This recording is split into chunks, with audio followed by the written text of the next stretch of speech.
We are back here in Austin, Texas for our next game in this best of 5 grand finals, of course, as 100,000 across the board between these 8 teams on the line. 25,000 for first place, 20,000 for second place. Team Naventic takes a 1-0 lead so far here in this best of 5 in what I can only describe as one of the best games of Heroes of the Storm I've seen in a long time.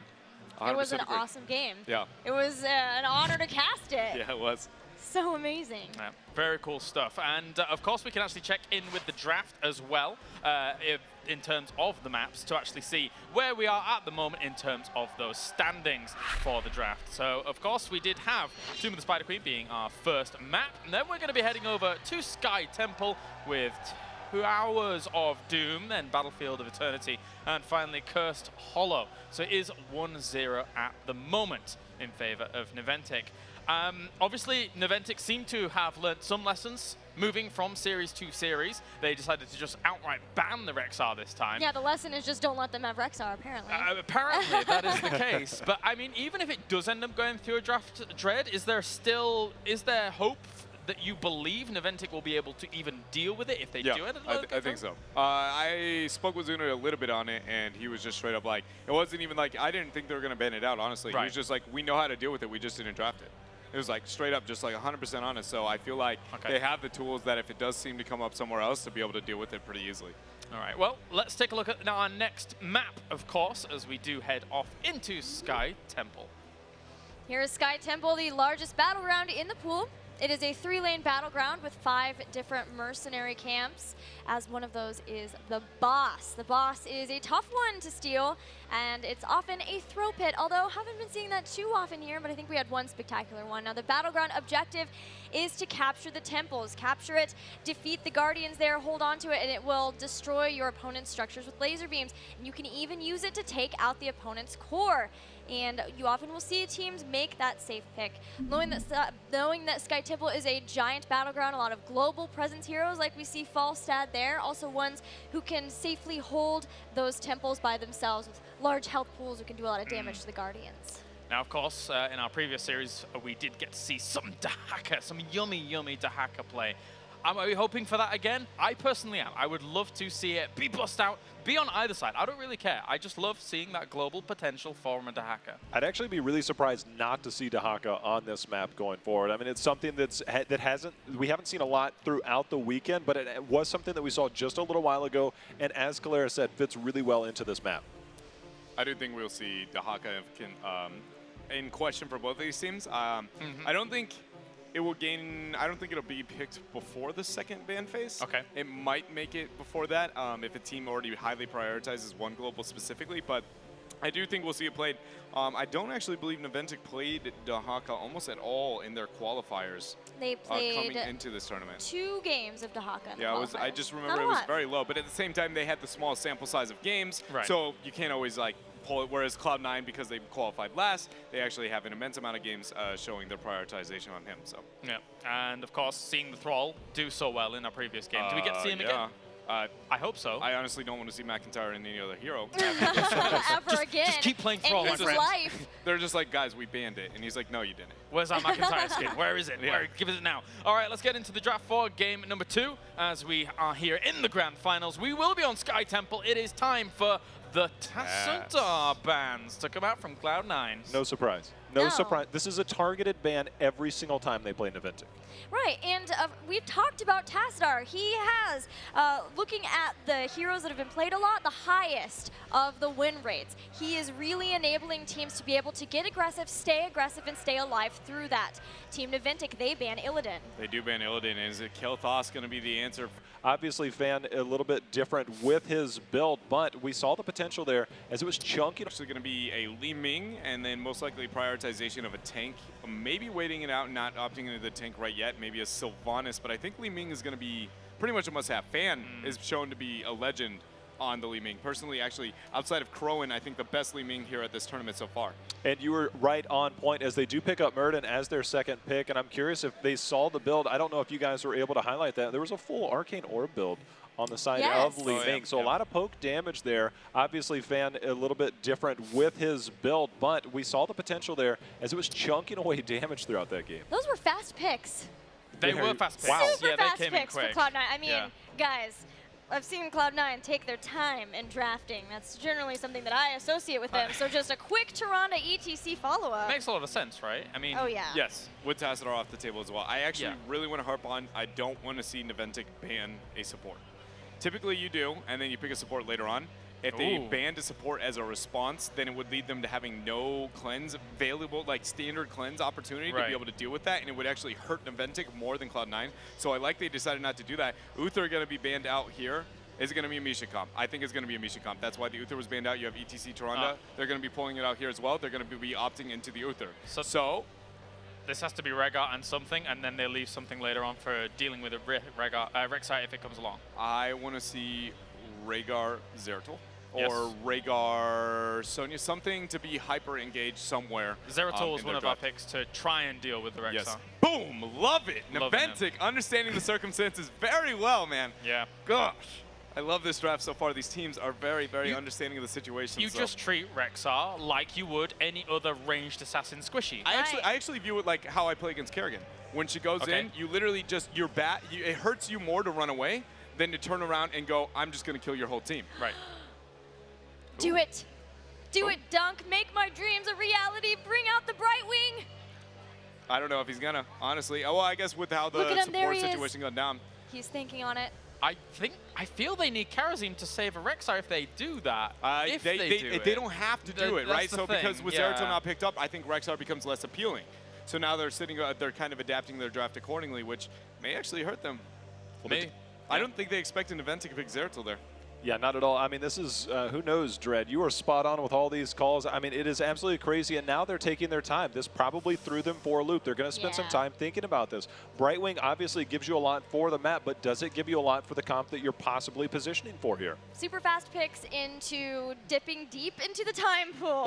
I think you hit the nail on the head, Jay. How like really throwing them for the loop, wanting to make sure Yeah. that they don't get to a situation where they're down, their tournament lives are on the line, right? Where they're down 0-2. They need to win this here to keep some momentum going for them. Few seconds left. Will it be the Fairy Dragon, or are they going to switch it up? No, they're going to lock it in.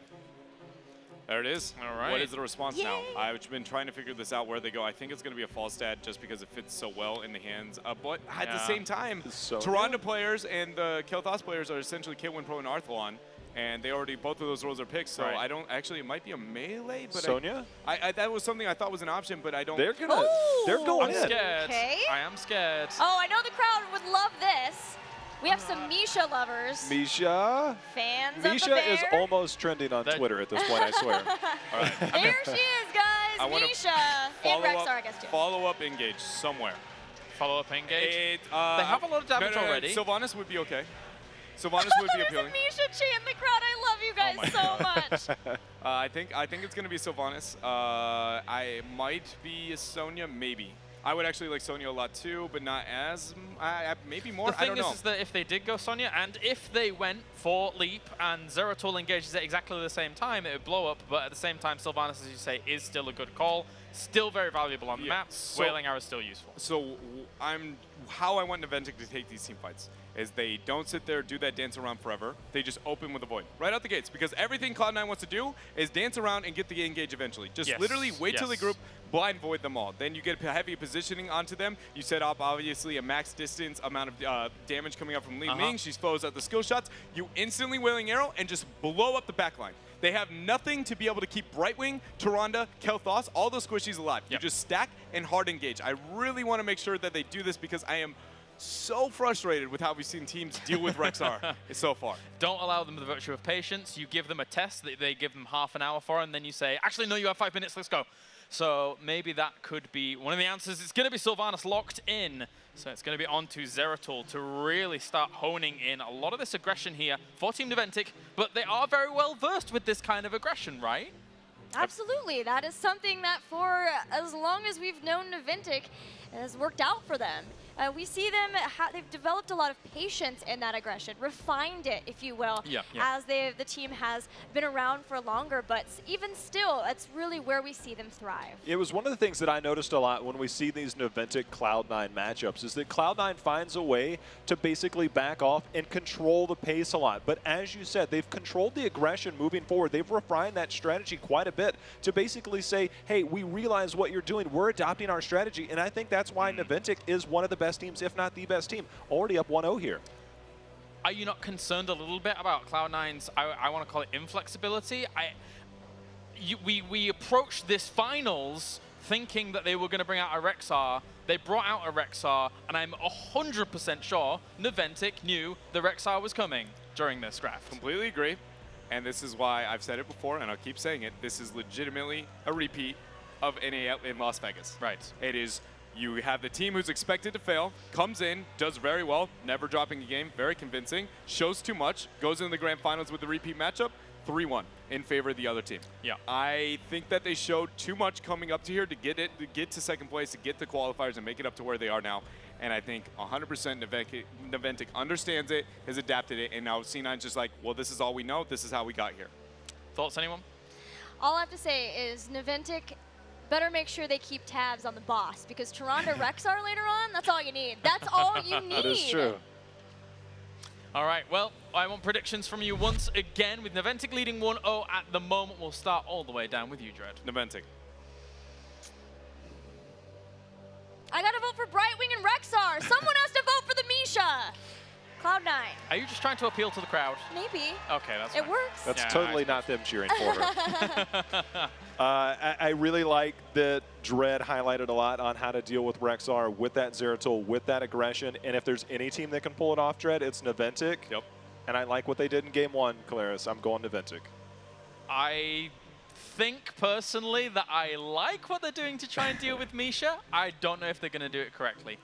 I agree with you. It's very difficult. Yes. So I'm actually going to go with Cloud9 on this one. Let's see.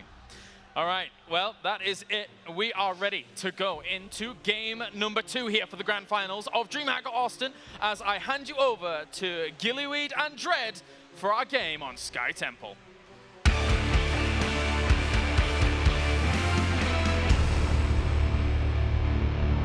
Game number 2 of our best of 5 grand finals. Naventic sits 1-0 in the series. I love everything about their draft. I mean, I obviously vocalized kind of my opinion, and it turns out I got lucky, and every single one of the picks are there. So, Is it luck or prophecy? I mean, you know, probably prophecy.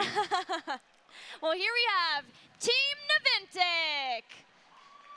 Oh, McIntyre already getting nailed out. That's going to hurt. Stat padding already coming out from the Toronto player. But McIntyre is going to be on the Murden once more, showing the flexibility of Naventic's roster. Zuna is going to be playing that Zeratul. Fan on the Li Ming. Kenma is going to be playing the Rhaegar. And Big Impact is going to be on Sylvanas once more. And in the blue, we have King Caffeine playing ETC. Tyrande, we played by Arthalon. iDream on Rexar. K1 Pro playing Kael'Thas.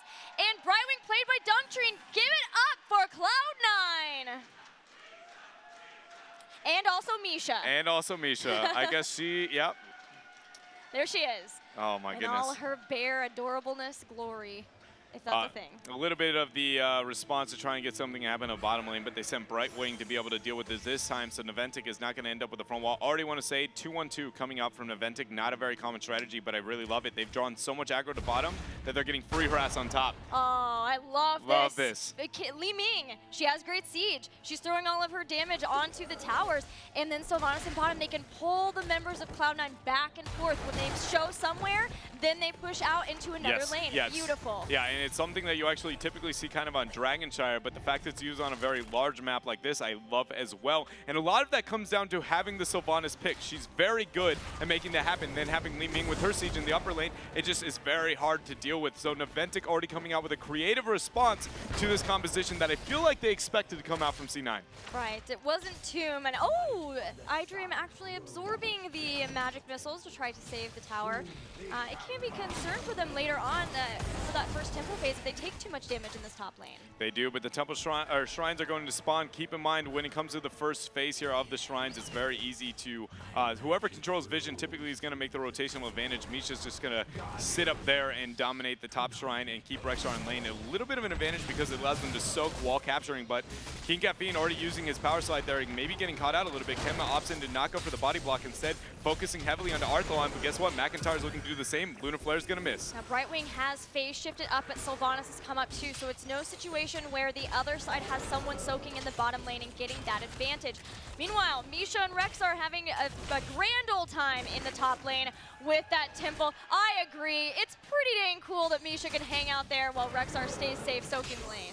And Zuna getting aggressive on the K1 Pro here. Expected gravity lapse coming out. He does blink it at this timing and only it's going to hit him. But look at the combo coming out to Zuna. He is not going to have the escape. Polymorph as well. And he goes down. First blood is going to be going over to Cloud9. Meanwhile, they've been capturing the top shrine and mid shrine this entire time. A huge victory for Cloud9 in this game. This is why I talk about heroes who are good at holding the temples, because now Cloud9 have held the top one the entire time. The rotation is up too. They have found Fan. Li Ming could be in trouble here. The gravity lapse comes out, but Fan teleports away. Yeah, heads up there. So now most of the shots going in favor of Cloud9. Now they have the upper one finishing off as well. XP is going to be a half-level lead already, advantage for them. They did manage to get the final shots on Naventic there, so it's not going to be like they're too far behind. But realistically, that phase, without a doubt, won by Cloud9. Very convincingly. Misha coming into play there, showing why she's a pickup here for C9. Yeah, you can tell just by looking at the minimap that the top four is about halfway down for Naventic. And on a battleground where the objectives directly attack your structures, they're really your team's health, your buffer to stay away from the later stages of the game where your opponents, if they can win a team fight, can push in and win. I love the safety here that iDream has in his lane, throwing out Misha, delaying the wave a little bit there so it doesn't drain any of the ammo, and just sitting back, can't risk positioning, so heads up there. Meanwhile, Zuna's trying to posture to get something to happen on Dunk, but I don't think he's going to be going out too far here yet. Nope, Dunk's staying nice and safe. They always have to remember that Zeratul is there. He is on top of the Brightwing in the bottom. But Dunk Train has Pixie Dust. He can get that that speed to get away from him. Has to use his wall tap though. Yeah, it is not too costly for Brightwing, except for her mana problems. Maybe when she's getting a little bit of clear, but typically she's actually one of the more dominant laners and heroes in the sense that her passive healing is so great. But these talents between these two teams, there's nothing too surprising quite yet. 7 tier has been picked up for Cloud9. Zuna actually in a risking positioning. He does sniff out Arthalon, but this combo is going to land. Arthalon missing the Lunar Flare actually positioning-wise. They're a little bit late and off-centered there, making it easy for Zuna to be able to get out.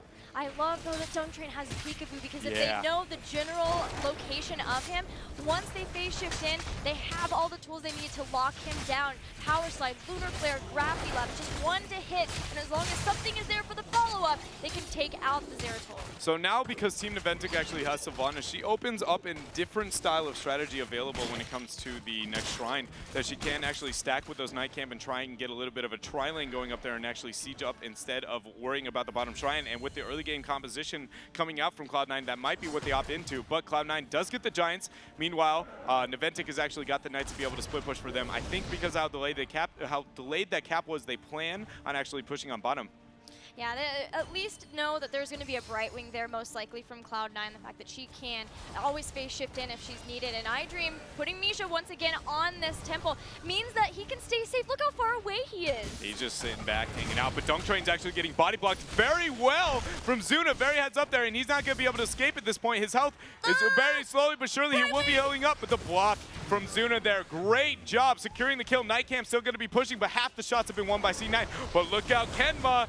Gravity Lapse on Kenma is going after K1 Pro. Lunar Flare does not connect on Kenma.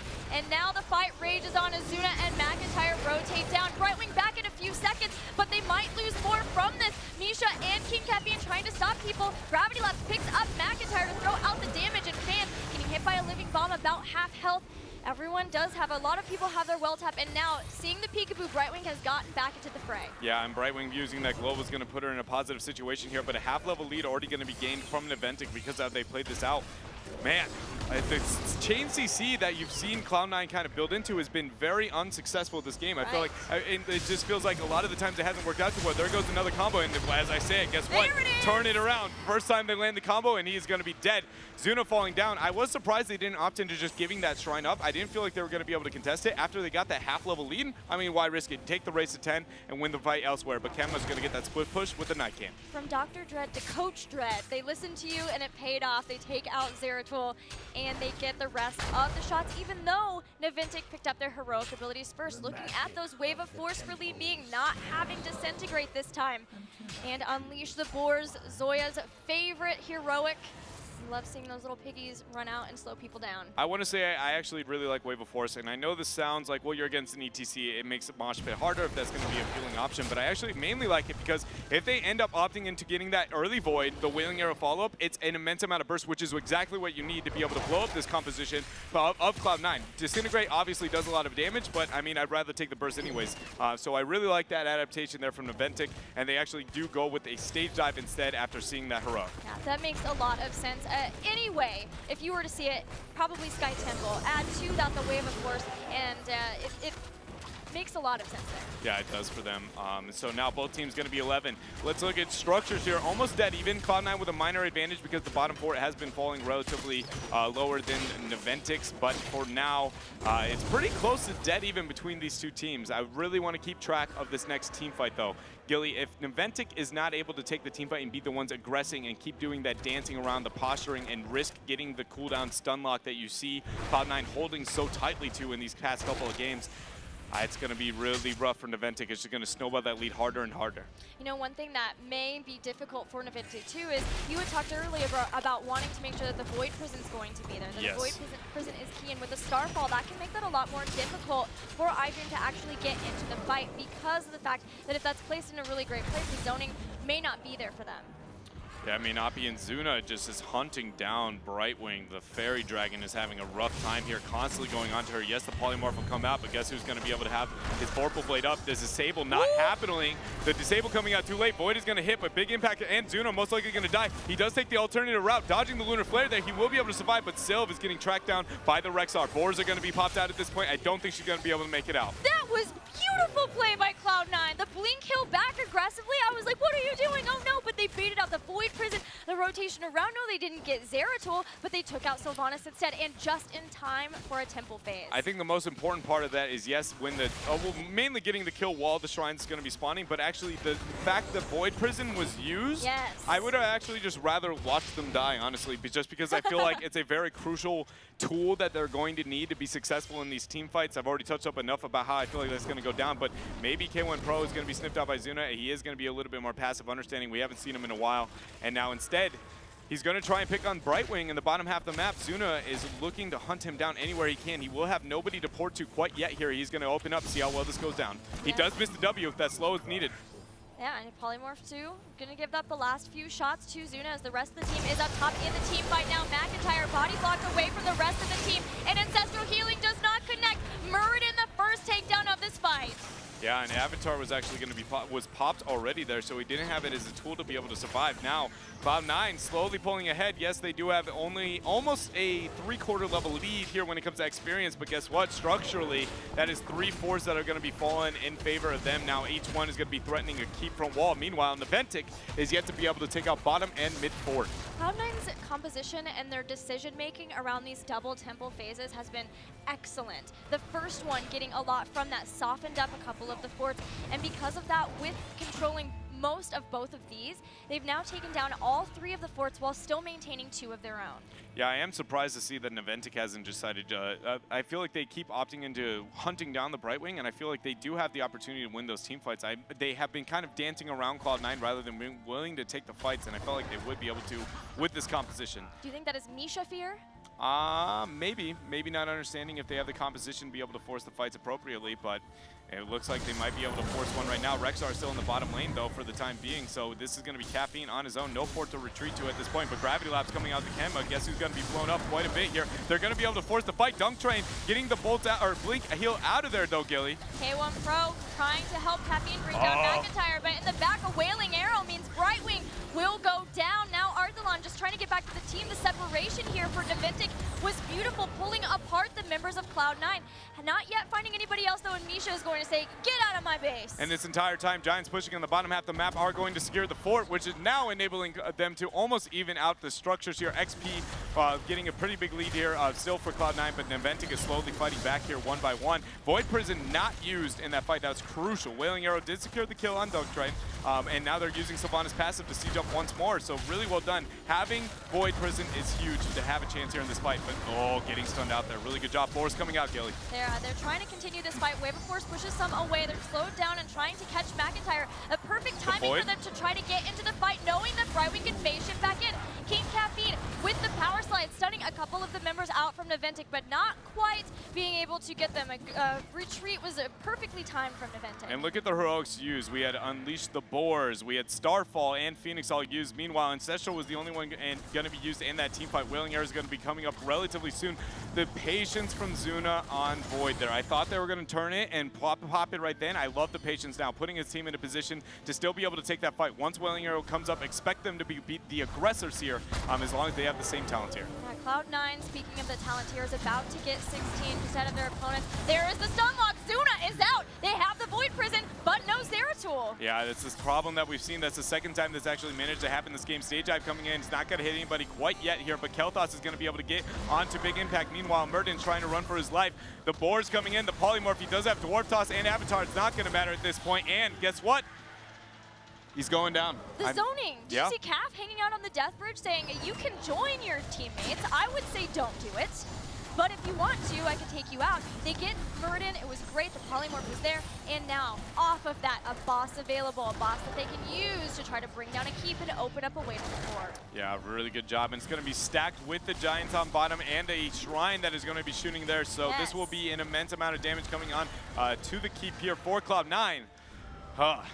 Cloud9 has gotten all their advantages by catching Zuna off guard, which is essentially just stun locking him to death. Really great job on their part being able to smell that out. King Caffeine typically going to be the leader on that, so really good job from them to be able to secure their lead a little bit farther here. But again, we are yet to see Naventic use their composition appropriately, realistically. We are yet to see a Void used in a team fight yet, so I'm not giving up on them. I do think they have the comp still at this time to be able to make a comeback, but obviously with how much structure damage C9 has, it's going to be rough. Maybe it's that Cloud9 knows that if they can just make sure to keep tabs on Zeratul, that he's a Linton. So if they just watch out for him, ensure that he is gone or that he's so scared to actually ever flank in and get the Void Prison, then they can have all of the control in this because they've been controlling the temples beautifully. They got the boss and now are applying keep pressure. Yeah, it's a really good job on their part. And now next bottom shrine will secure a keep for Cloud9 100%. Meanwhile, Naventic is yet to keep too much pressure onto the keeps there between them. But they are posturing to the upper half of the map. The Night Camp slowly being cleared out. Zuna trying to make something happen. Aggression going on to Murden, and that's what they want.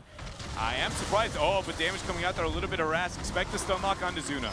The Polymorph hits McIntyre, but they help him get away. There is the stage dive. King Caffeine wants the fight. The rest of Cloud9 following up. Misha looking to jump onto a target, but Brightwing barely keeping Cloud9 Caffeine alive. Yeah, and this is team fight really going down. Polymorph coming on the front line. There comes the the Void Prison. Is the Wailing Arrow going to be there? Actually, the Patience coming out. It's used very, very late here in this team fight. Coordination definitely going to be off. Fan actually. The Ancestral healing from Kemba going to be able to keep him alive. Mounted up is McIntyre trying to retreat at this point. Worst case scenario in every way, shape, and form for Naventic. Their team fight very sloppy at this point, but they do manage to all survive. Man. That coordination, you saw the attempt, exactly what I was talking about, and it seemed like, okay, here comes the Void, and then it was like 3 seconds later, here's going to come out a Wailing Arrow. It's like Fan threw out his stuff, but Void hasn't been canceled. Man, really good job there from Naventic. I actually didn't get to see if Zuna was actually CC'd, so we couldn't disable the the Void. I Prison? didn't actually notice that in that team fight, sadly, but maybe we'll be able to see it in a replay later. Right, that was not quite there, but it looked scary for Cloud9 because that was finally the chance that we were looking for Naventic. Maybe they're getting closer and closer and closer with every single one of these fights. I'm actually surprised the hesitation coming up to Zuna. It's a little bit terrifying for me, largely because when that stage dive came in, I just expect he would Void. Like, you just instantly look to get the turn rather than, again, he's risking an engage. He got stun locked, so did another backline character on his team, which, if anybody was there to follow up, that's a large amount of damage. Somebody's going to be dying. I feel like it's been very hesitant from Zuna's play here. Surprising considering he's one of the most aggressive players in North America. Maybe it's coming from not being on Warrior now and being used to playing that role or something, being a little squishier, but for whatever reason, they haven't found that combo that you were mentioning. We'll see if they can finally get it in one of these later team fights, but that means that Cloud9 continues to control this game. Another temple phase, holding on to the mid. They're ahead structurally just slightly, but that means that if they trade out the temples, that still will favor them. And they're nearing level 20, just slightly ahead of Team Naventic. Stage dive's going to isolate anybody on the top half, but it looks like everybody is going to be able to get out of there. Keep in mind, McIntyre getting the stun lock. What a huge play! Muradin goes down, and that is what it's like when they land stun after stun after stun. They have the Hunter's Mark for 25% more damage. They have Sun King's Fury now, as well as Gravity Crush, so Kael'thas is going to burn anyone down. Yeah, it just, oh man. Naventic here letting Cloud9 walk into with Rexar and Misha and get everything they want. It seemed like they had an idea of what they were going to do in this draft to be able to adapt, but so far has yet to work out for this team. Zuna getting a little bit of rest between the two teams, but now C9 is looking to try and get a little bit of siege damage while somebody's going down, but the Polymorph, Gravity Lab's going to miss. It's not going to matter. Void Prison coming in. Look at Canvas Alpha slowly going down. He bites back, actually, at that point. Going to use his 16 to keep himself alive. Woo! That was huge, but again, Void Prison is used. It was. Void Prison down now for a long time in Cloud9 with getting their Storm Talents there, feeling very confident to take out a keep, and now that is a great, no, Misha, no! I mean, that was pretty rough. Misha just like, it's almost like she gave up on life at that point, you know? Like, she dove into them. But Don't C9, worry, guys. She'll be back. She'll be back. C9 studying the Chinese bush meta, posturing up here, trying to get a pick onto them. But meanwhile, two people soaking the upper lanes. They have shown there, actually, maybe a flank owl is going to be sighting out everybody here at the night camp and in the upper lane here. 20-tier advantage still not picked up, but King Caffeine smells Zuna. He did get the polymorph as well as a follow-up. Double polymorph rewind is going to be burning here. Gravity Lab's coming into play. It's going to be the death of Zuna. The body blocks here coming out. Ancestral healing! Keeping Zuna alive, but it's not going to matter. A stun lock coming out with the power slide there. Man, Cloud9 just pick after pick after pick here in this composition. King Caffeine out of his mind with those body blocks, the power slide. Yes, the ancestral hit, but I have to highlight iDream with those boars, pushing them off to the side, rooting with kill command, and then slowing the members who are trying to catch up to Zeratul. That ancestral was barely there, and had they been any further back, may not have even connected there, but they still lost Zeratul from that and don't have ancestral to top that off. They're looking to posture to end this game at this point, and they need a lot to make happen. Actually, Avatar coming out very early. Nobody's working on the backline at all. Look at Misha is already lowering the health of Fan here. McIntyre is trying to delay as long as possible. K1 Pro is the health bar to be looking out for. Now that they pulled off the cord, Naventic doesn't need to be aggressive at this point, but Cloud9 looks like they're trying to force it. I think this is very risky. Zeratul is about to be up here. He does have Void Prison.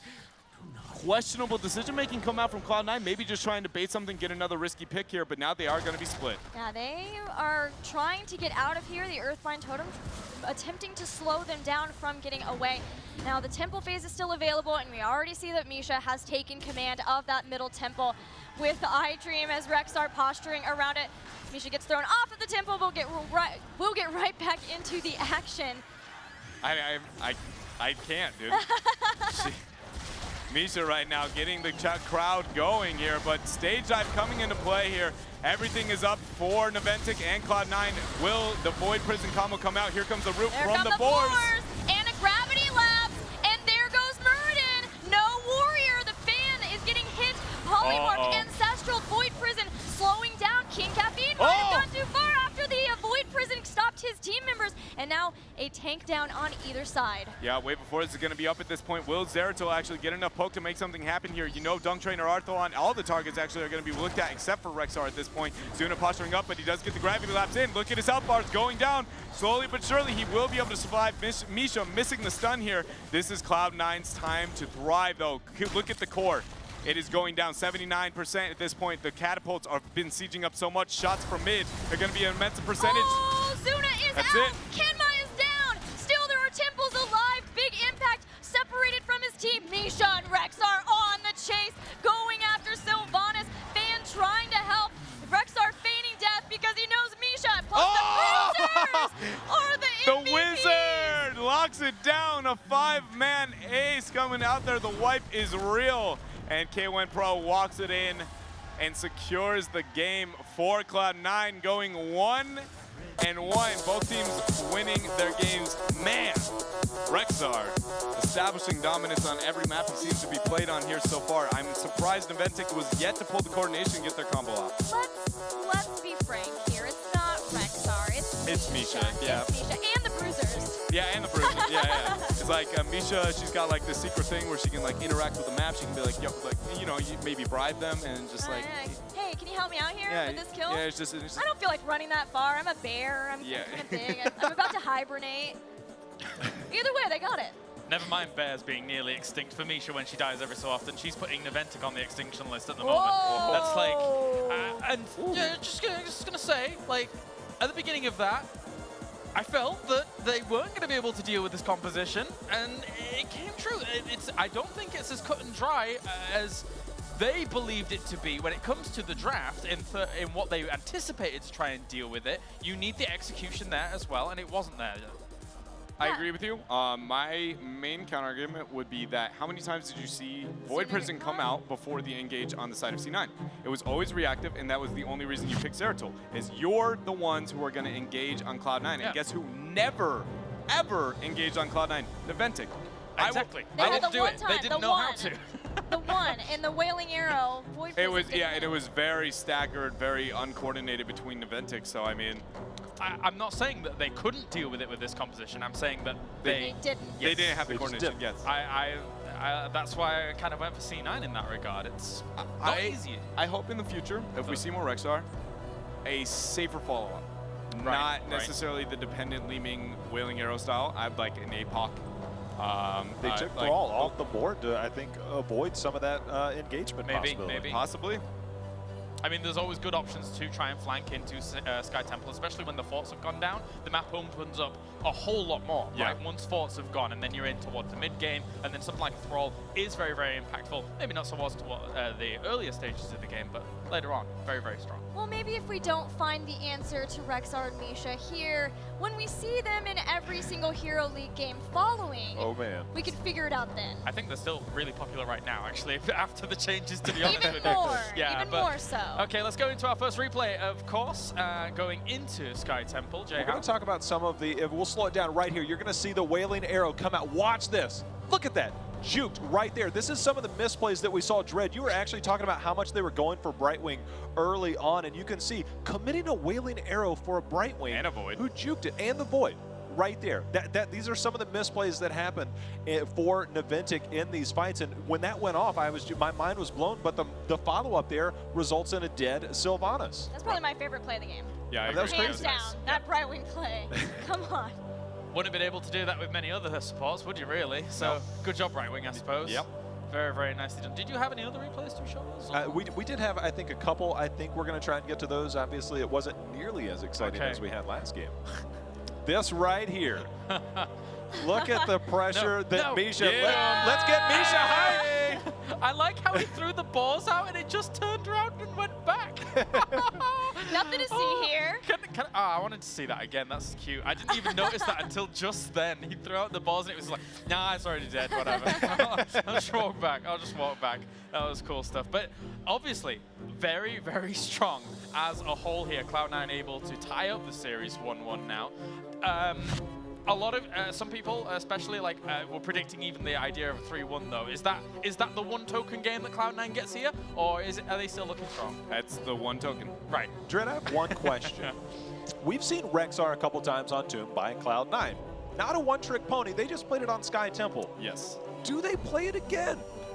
Depends on the map. I think our future maps between these two teams, we're going to be going on to Towers of Doom now. Oh, yes. She is a little bit of free delay, so possibly appealing onto that map. Battlefield of Eternity, I don't think will be the case unless it's actually a very unique strategy. Do we get a target ban, though? Is Rexar that... Misha, excuse me, Gilly. Is Misha that impactful? Please. I don't think so. Wait, whoa. But let's recall that Towers of Doom was Naventic's choice, right?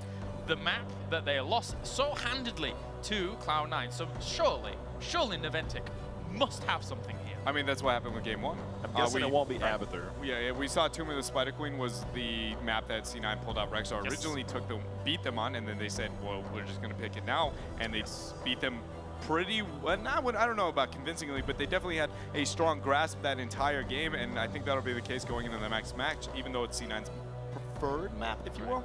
Well, I'm very excited to get that underway in just a little bit, of course. Make sure to head over to gear.blizzard.com where you can enter a promotional code for a guaranteed 15% off all of your Heroes of the Storm goodies and little novelties. For now, of course, though, we are going to go to a break, and when we are back, it will be game number 3 here between Naventic and Cloud9 for the grand finals of DreamHack Austin.